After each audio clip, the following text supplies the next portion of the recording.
ഇത് 86 അല്ലേ ഓരോമല്ലമേ 86 അല്ലേ? കാരണം ആ വർഷം ആണ് അച്ഛൻ ഏറ്റവും കൂടുതൽ കഥ എഴുതിയിട്ടുള്ളത്. ആ വർഷം എനിക്ക് വന്നു. ആ വർഷം 86 ഗാന്ധിനഗർ 2nd സ്ട്രീറ്റ്, മഴ പെയ്യുന്ന മദ്ദളം കൊട്ടുന്നു, ഒരു കഥ വരുന്നു ഉണക്കഥ, hello my dear wrong number, ദൂരെ ദൂരെ ഒരു കൂട് കൂട്ടാം, സന്മനസ്സുള്ളവർ സമാധാനം, ടി പി കലഗോപാലൻ.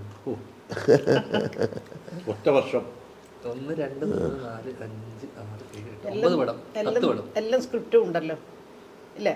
86 10 പടം എഴുതിയിട്ടുണ്ട്. ഒരു മാസം ഒരെണ്ണം വെച്ച് 10 മാസം 12 മാസം.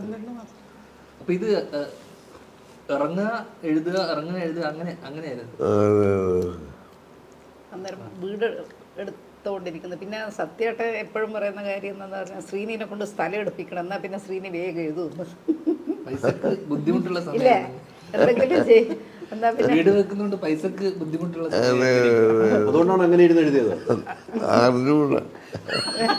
അന്നേരമല്ല